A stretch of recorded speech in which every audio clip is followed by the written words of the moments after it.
Welcome, and thanks for coming this afternoon.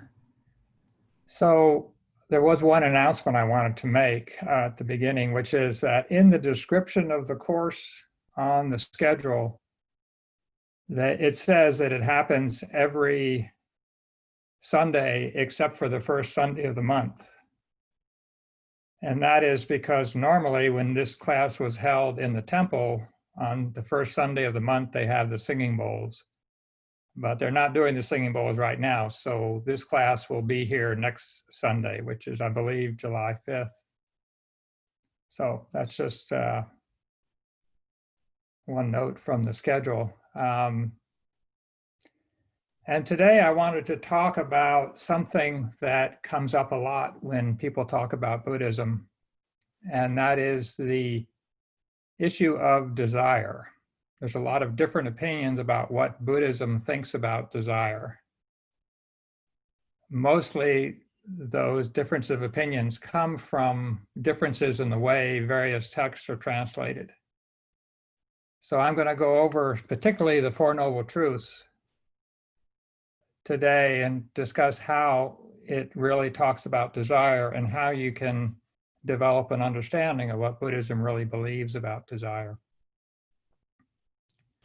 So first of all, the first of the Four Noble Truths is sometimes translated as there is suffering in life. And that's not a bad translation, except for the fact that suffering is not a particularly good translation for the word that they're using in the text, which is dukkha. The Pali word dukkha has a much broader meaning than suffering. Suffering is fairly serious. When you say suffering, it sounds like a pretty serious condition. And dukkha covers everything all the way down to the most minor dissatisfactions, the most minor annoyances in life. So they're saying that there is this dukkha in life, and it is all of our dissatisfactions, all of our ways that life comes up short for what we want it to be. So that's really what this dukkha is, and that's the first noble truth. The second noble truth is where a lot of the difficulties come up, because the second noble truth says the origin of this dukkha is tanha, which is a Pali word which is usually translated as thirst or craving. But sometimes it's translated as desire. And so this is another case where the English word used doesn't really fit the Pali word very well. Because tanha has this nature of compulsion, of sort of pulling you or pushing you. And desire does not have to have that quality. Desire can be without any nature of compulsion. It just is, you have a desire that things be a certain way, but it doesn't have to be craving. It doesn't have to be thirst. So the third noble truth is the cessation of suffering, or the cessation of dukkha, is the cessation of this tanha, this craving. The Buddha once was asked to give a very short, succinct summary of his teaching. And the way he answered was that nothing whatsoever should be clung to. And that's where this craving comes in. If you recognize that if there's anything which you're hanging on to, that's going to be this origin of dukkha, origin of suffering. And as those things unwind and unfold, then that will be the cessation of this dukkha and this suffering. So there's a lot of the Buddhist teachings that you can use to really understand what these things mean in your life. And I'm going to give some examples, starting with the teaching of right speech. Now, right speech says that speech should be kind, should be gentle, it should be useful, and it should be truthful. So those 4 criteria for right speech. So the way you use that teaching to work with this idea of desire or craving or clinging or whatever you want to call it in English is you look at any time that you wish to speak. For example, if you're at work or you're dealing with another person and there's some kind of a discussion going on, before you speak, you consider if what you're going to say matches the idea of right speech. And if you see that it does not, then what you're seeing at that moment, at that instant, is what you're seeing is this arising of craving. If there's some kind of a compulsion that is pushing you beyond the idea of the Buddhist ethical teachings. And anytime, I'm using right speech as an example, but anytime your intentions are pushing you to the border of the Buddhist ethical teachings, then that is an example that you can see very clearly in your own life of this craving or clinging. And then the teachings are, of course, that you would not say those words or you would not do that action. Another of the ways that you can use the teachings is in the Noble Eightfold Path, as well as, I use right speech, which is the 3rd step of the Noble Eightfold Path. But you can also use the teaching, which is the 2nd step of the Noble Eightfold Path, which is right intention or right thought.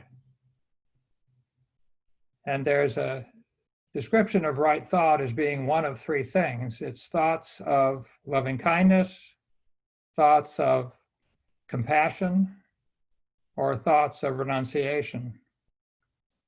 So again, anytime you have an intention, you have the ability to look at this teaching of right thought and see how that intention matches the teaching of right thought. This is called a wise reflection. And in many parts of the Buddhist text, you'll see references to wise reflection. And you can do this in meditation, but you can also do this throughout your life, is to see what you're saying and what you're doing and how those things line up with the Buddhist teachings. And an important part of that, of course, is to learn the Buddhist teachings. So I know we always talk in here about it's really a good idea to do like an hour, or not an hour necessarily, maybe 20 minutes, 30 minutes of daily meditation. And so it's also a good idea to spend some time learning the teachings, if you can possibly spare a little more time. And there's a lot of information available on Buddhism online for free. And also there's lots of books available. There was a time, like back in the 70s or 60s, where it was very difficult to find information on Buddhism. There wasn't much available, but there's a lot available now. So it's a good idea to try to take advantage of that. And I'm going to put in the chat here a book which is available online as a free PDF. It's called The Buddha's Ancient Path by Pia Desitera. And it's, you can use that, what I just put in there as a search, you'll find that PDF. And it's a very good book, and it describes the Four Noble Truths in great detail. So if you want to find the teaching of the Four Noble Truths, that's a good place to start.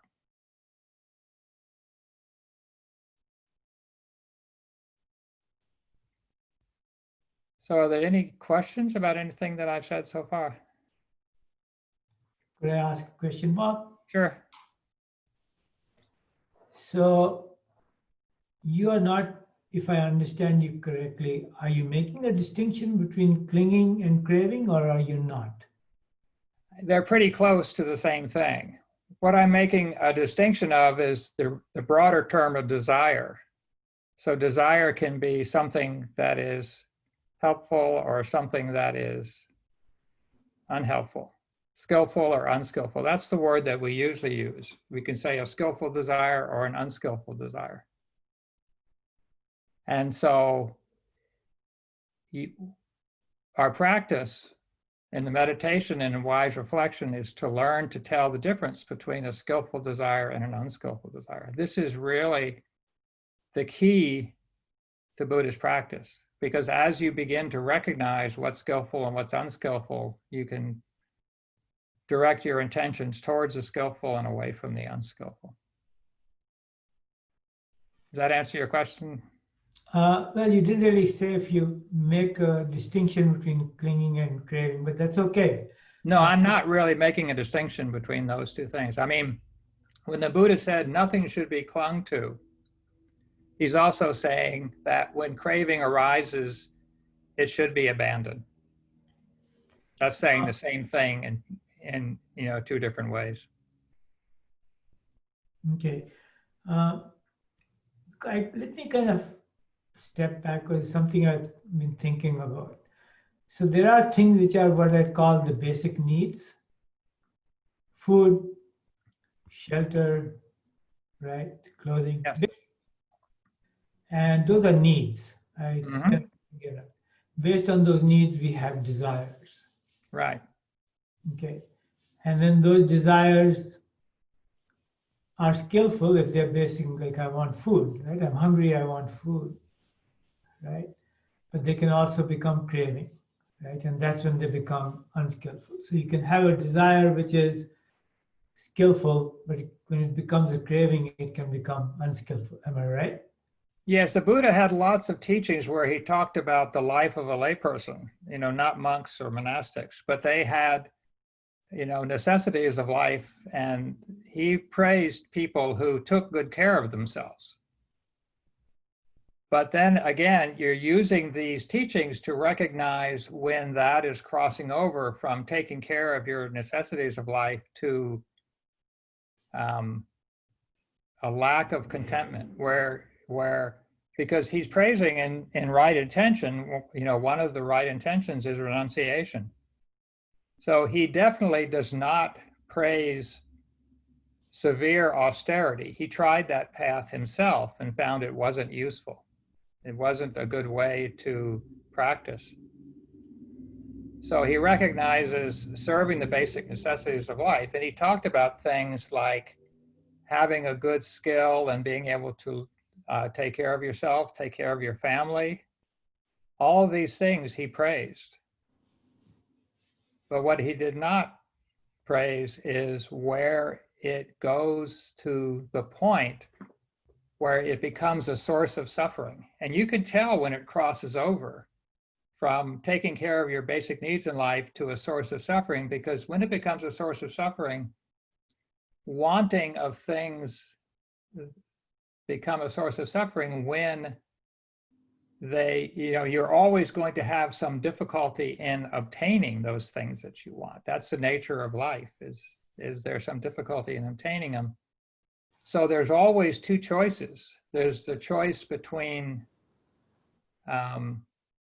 struggling harder to get that thing, or allowing that wanting to subside and fade, and finding contentment as a source of happiness rather than that thing that you were focused on. So this is the whole idea of wise reflection. Is wise reflection would take you to the point of where you could recognize where this fulfilling of basic needs has crossed over into craving for things that are causing suffering. Fulfilling basic needs is a way of taking care of yourself, which is not a cause of suffering, but it can easily cross over to become a cause of suffering, when it goes beyond that. So do you understand what I'm saying? Mm-hmm. So it's always a judgment that you have to make, and you use the teachings when they teach about things like renunciation, understanding what renunciation really means. And renunciation arises when you begin to see that this wanting is become a source of suffering.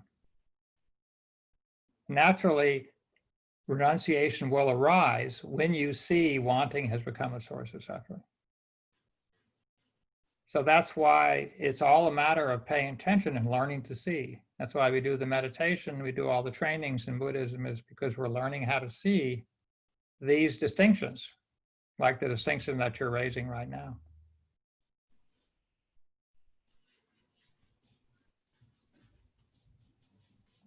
Are there any other questions, or yes? Are you saying that suffering comes from desires and attachments? And I can't remember what else you said. Well, clinging, the Buddha said nothing should be clung to. And the reason he said nothing should be clung to is because clinging to things is a source of suffering. Clinging. So if you... Suffering comes from clinging.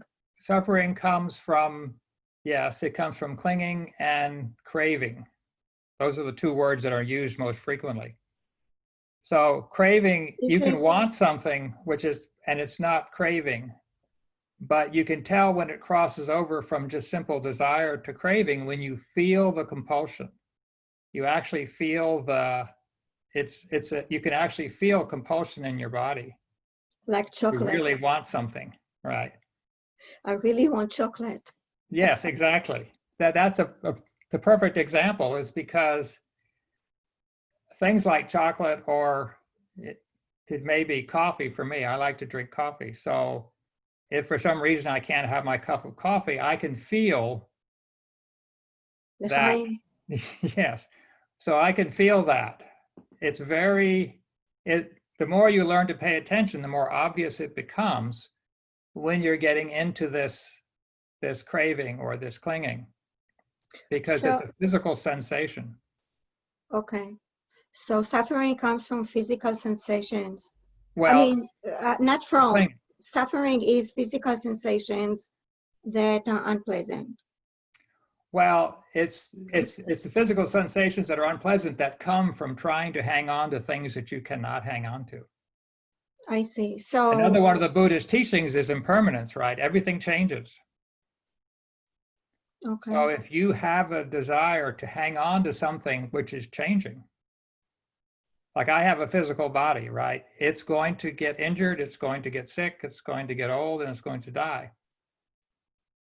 So if I find peace with that fact, that I have a physical body that's going to do all of these things, then there is no suffering in having the physical body. And the other thing that you look at with this is, for example, if you get sick and you don't feel well, that's physical pain or physical discomfort. But then you can look at the mental suffering that arises associated with that. You may say, oh, I don't want to be sick. Why am I sick? Everybody else is okay. I'm sick. You can feel a lot of mental suffering or emotional suffering that arises, which is separate from the actual physical pain or physical discomfort. And what the Buddha said is that second source of suffering, and that physical, emotional thought, those thoughts can cause more suffering than the actual discomfort itself, the actual illness. And what the Buddha said is that those second sources of suffering can be abandoned. You can let go of those emotional responses to things and just open and relax with the discomfort of, maybe if you're not feeling well, you can relax with the discomfort that you're not feeling well and let go of all the emotional turmoil which might come with it. So that's the example of the clinging, is that emotional turmoil. You know, the clinging isn't just a physical discomfort, but it's that emotional turmoil which arises with the physical discomfort. Does the idea of being born into a chain of causation have anything to do with it? Well, in the broad sense, yes. I mean, because we're born, we have a physical body, and because we have a physical body, we're going to have these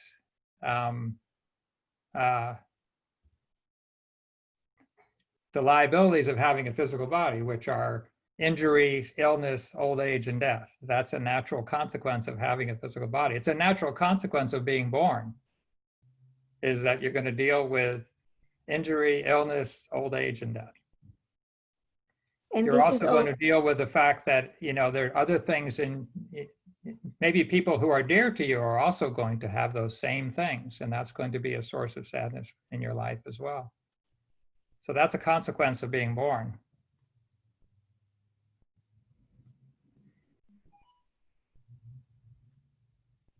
Any other questions? Or? No? Okay, well, I'm going to do a meditation now, and I'll try to do this meditation as a way of looking into those things that we've talked about so far. Whenever I do a meditation in this class, I always try to tailor the meditation to deal with the issues that I've raised as a part of the talk. So find a comfortable place where you can sit for about 30 minutes or so, and, you know, get comfortable. There's nothing that is gained by you know, having discomfort in meditation, but try to be alert. So you can close your eyes if you're comfortable doing that. Just let your body relax. And we'll start the meditation by taking an inventory of what's there. There might be sounds. And if there's any sounds there, see if there's any response to the sounds. Do you like the sound? Do you not like the sound? Do you want it to stay? Do you want it to go away? You just see if that sort of thing is there. Or maybe the sounds are just coming and going and you're not responding to them at all, and that's fine. So see what the sounds are.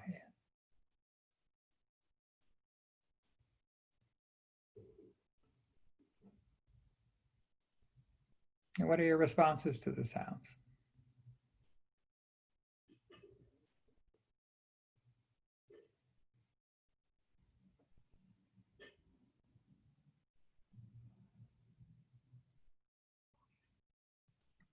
And see if there's any body sensations that are there. Maybe an itch or a little pain in the knee or something. If you have a severe pain, you can move and get more comfortable. There's no point in just sitting through really severe pain. But maybe there's a stiff shoulder that won't relax. You just let it be there. See what your reaction to those sensations are. Do you like them? You don't like them? You want them to go away? You want them to stay?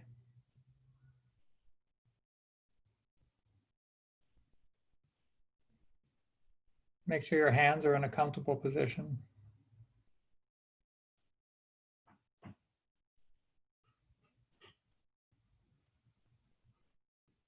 If there's any tightness, like a tight jaw or tight muscle in your face, you can relax those if they will relax. See what sensations are there and what reactions to those sensations are there.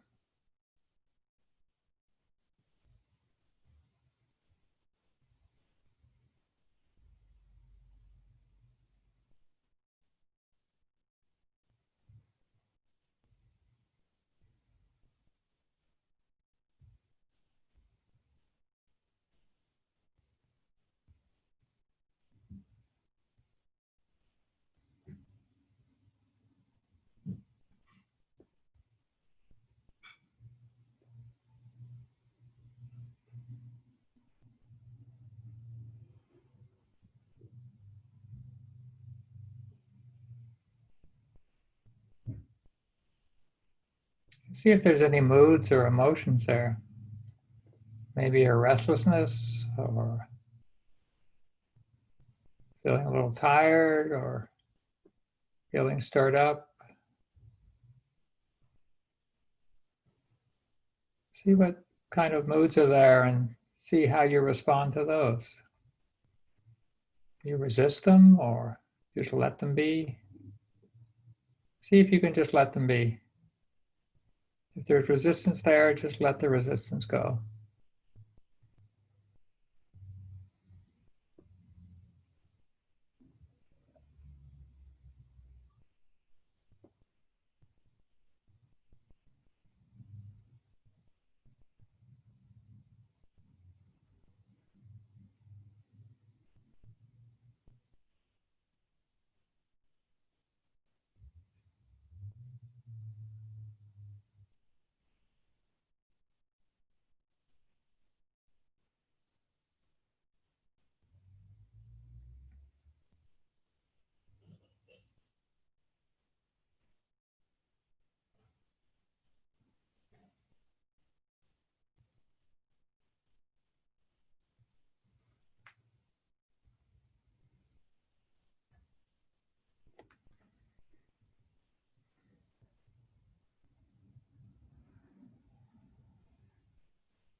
So now just let all of that be, all those things we were just looking at, just let them be in the background and bring your attention to your breath, all the sensations of your breath. Everything else can still be there, but it just stays in the background. You just let it be. You bring your focus to your breath.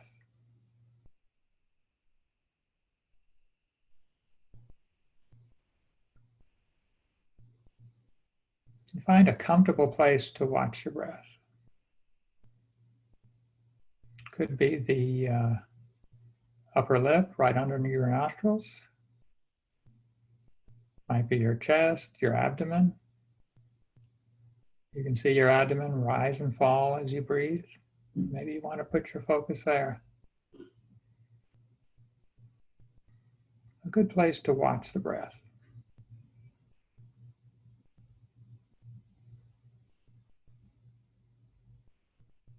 And feel all the sensations as the breath goes in and out.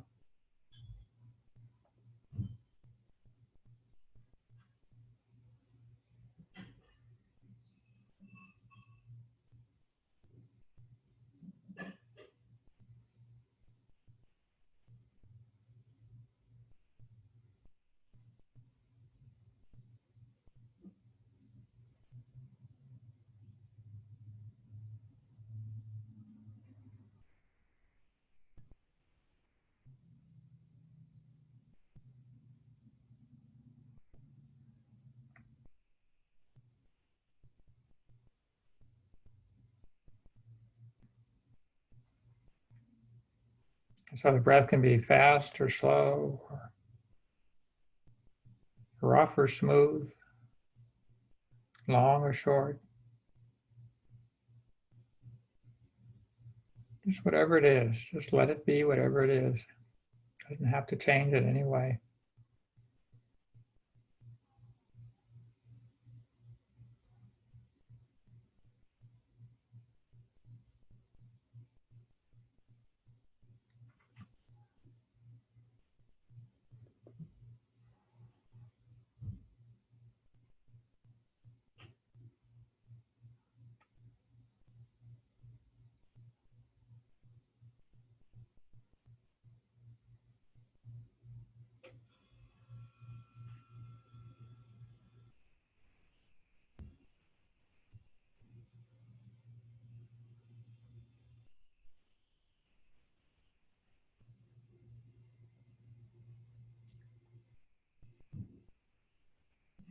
If you feel any tension or tightness arising with watching the breath, you can repeat that phrase that I quoted the Buddha, where nothing whatsoever should be clung to.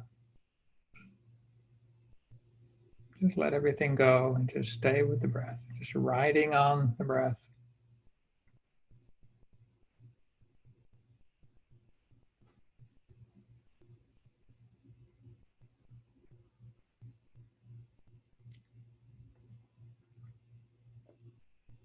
If thinking comes up and you find yourself getting pulled away from the breath and lost in thought, you can just note thinking when you wake up from the thought. You just note thinking, thinking. And go back, very gently go back to the breath. And do that as many times as you need to. It doesn't matter when you get lost in thought. Just release that thought, note it as thinking, and go back to the breath very gently, very easily.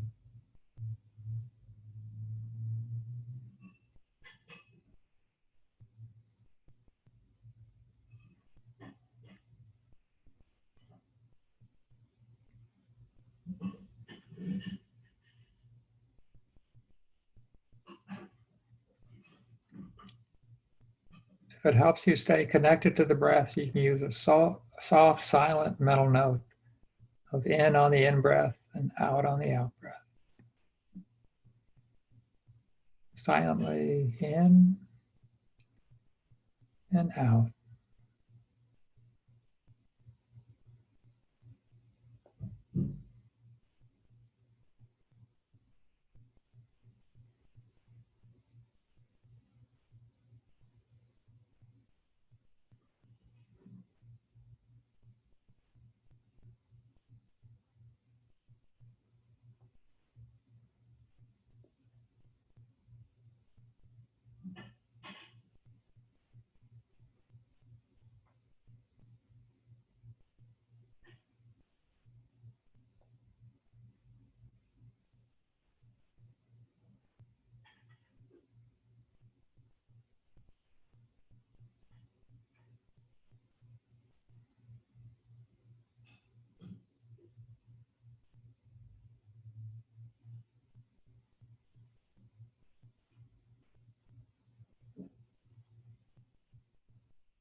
So now if there's a strong energy that's been coming up,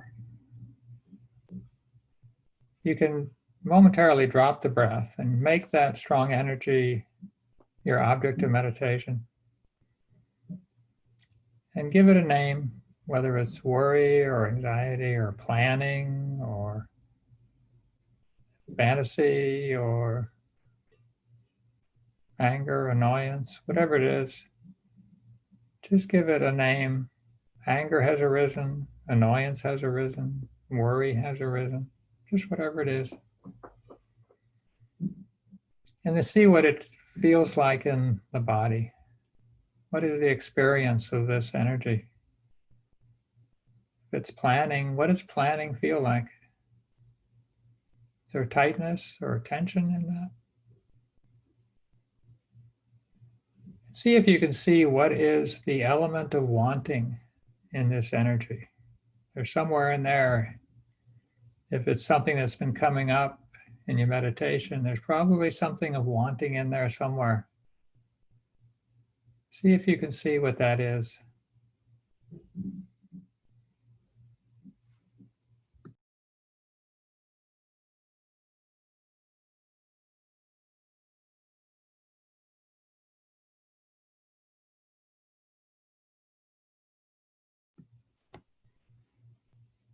Maybe if you've let that wanting go, maybe the feeling sort of dissipates as well.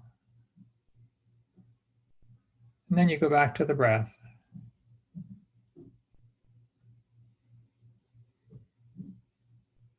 Just gently go back to the breath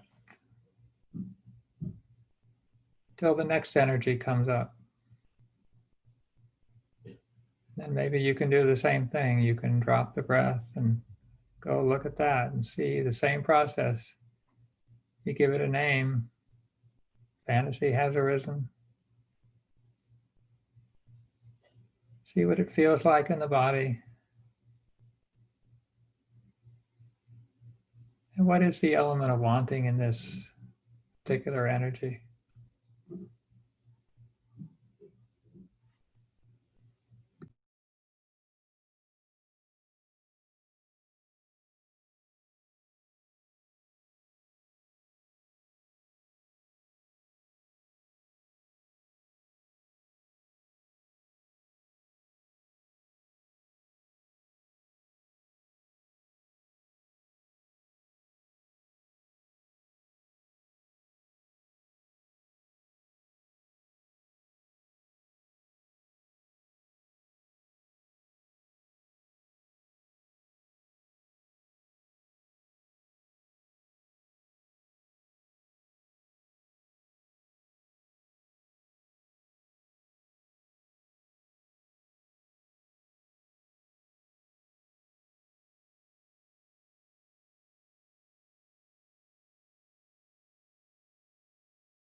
Anytime you feel like your mind's getting scattered, you can always just go back to the breath.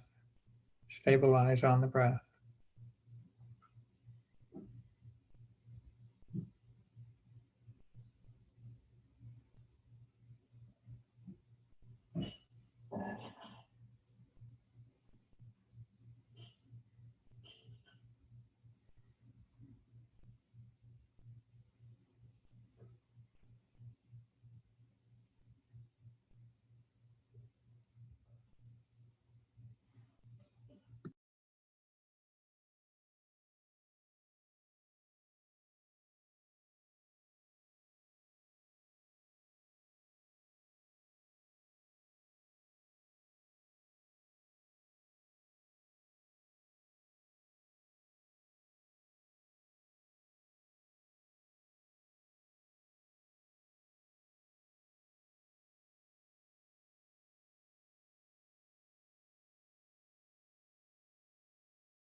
So now think about a conversation that you had with somebody sometime in the past and see what was the energy of that conversation in terms of right speech. What did it feel like if you look at that conversation now in retrospect? In terms of the criteria I gave of right speech, being gentle and kind, useful, not gossipy, these kind of criteria. And look, if there was any rights or any speech that was not right speech, what was the wanting behind that? Where did that wrong speech come from? It's not to condemn anything, it's just to look at things and see the connection between wanting and something like wrong speech.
Okay, we can end the meditation now.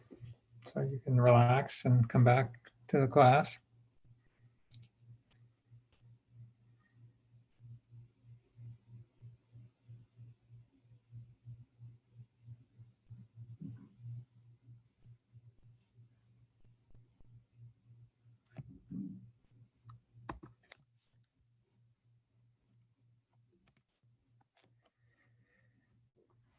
So how did that go?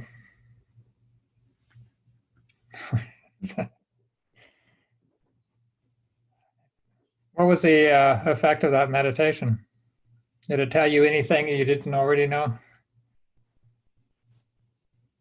I thought it was really good, but I couldn't identify the energy in myself. Well, yeah, you don't have to spend too much time thinking about it. You don't want to get into that. So, Yeah, I gave it up after I went, oh, okay. I don't know what. but you can still going on. identify the experience of the energy. What do you mean? What'd you say? You can still identify the experience of the energy, whether it causes a tightness or tension in the body, or whether it's relaxed or Oh, eased. yeah, the only thing that caused tension was my thinking, trying to identify it. So that's why I gave it, I said, oh, well, I don't know what it is, we'll leave it alone. Or I think it's probably it was a combination. So when I stopped trying to identify, then, then I just let it be what it was. Mm-hmm. Well, were you able to identify any qualities of wanting during this meditation? That came later because food came up. Okay. And that's usually like suppressing some kind of emotion for Well, me. as you do this kind of meditation, everything that comes up, you'll more and more be able to identify a quality of wanting behind it. So I talked about sound at the beginning, right? Yeah. So maybe a motorcycle goes by that's very loud. And there will be a aversion that'll come up, which is a kind of wanting, right? It's wanting something to go away. And so the trick with the meditation is to get better and better at just identifying, okay, wanting is there. You don't have to do anything with it, or you don't have to condemn it or anything else like that. It's just really the skill is identifying when it's there. Oh, okay. Yes. Did you have a question? No, I was just listening. Me. Oh, no, there was somebody else I saw raise her hand, but I think your audio is not on. Are you muted? Yeah, you're muted. Can you unmute yourself? There you go.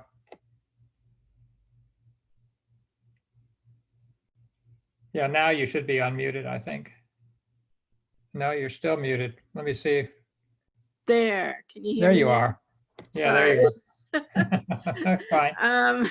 We're all learning Zoom right now. Yes, I know. I haven't used it that much. So I'm new to Buddhism and to the temple, although I've heard a lot about it. Well, welcome.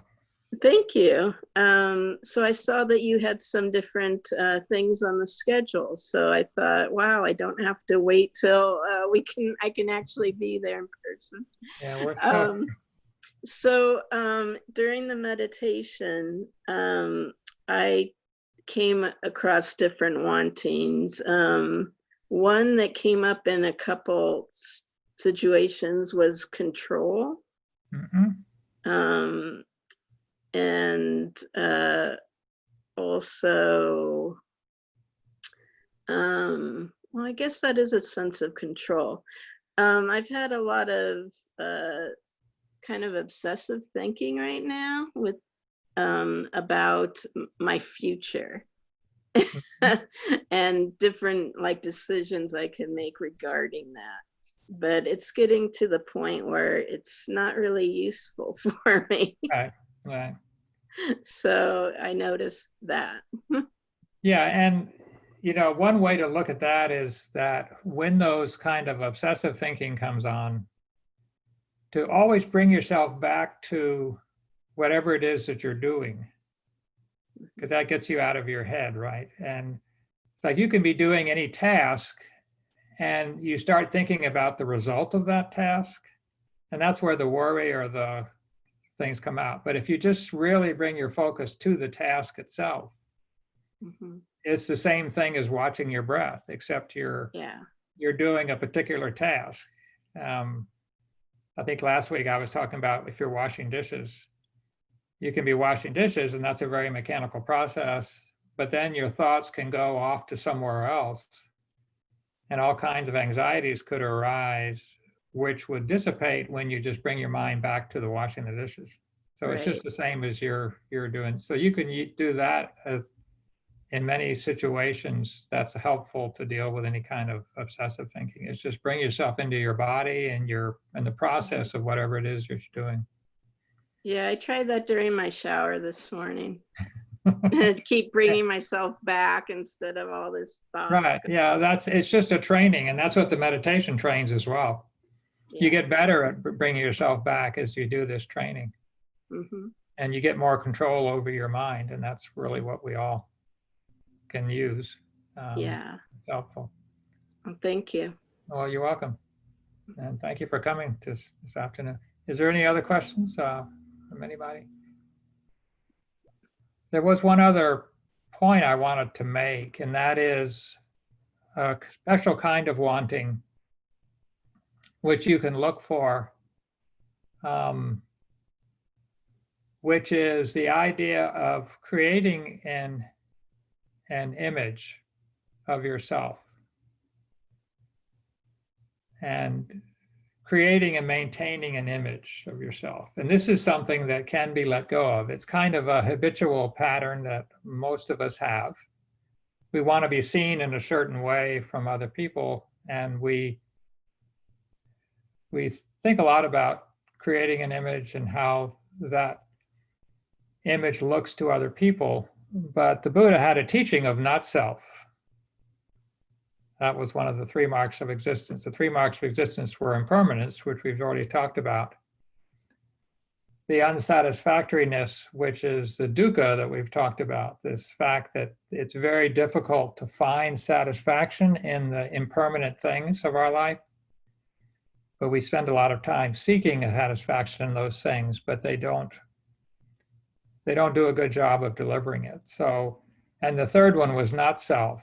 And this is the creating images of yourself. If you can just let those images go and just be, yourself, and allow yourself to not have any image, but just to be yourself,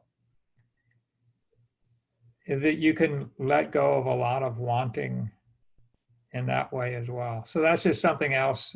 I talked about wise reflection as you go through your day, just to think about the Buddha's teachings and how the Buddha's teachings are appearing in your life as you go through your day. And so that's one more way to do it. We all have images that we want to project to the world, but what we find out is that when we project one, if we're successful projecting it and create this image of ourselves, then we have to maintain it, and that maintaining it becomes a burden. So you can just let go of that and have an easier time of it.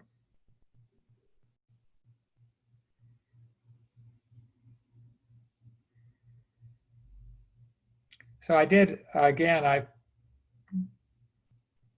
put in again that the name of that PDF book. I'm not sure if anyone joined after I put into the chat window the name of that book, The Buddha's Ancient Path by Pia Desatera, which is a PDF file. It's available online for free. You can read the whole book for free, and it's a very good introduction to the Four Noble Truths.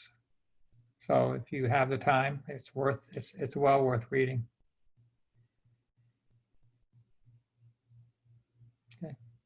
Any other questions or comments or thoughts about the meditation?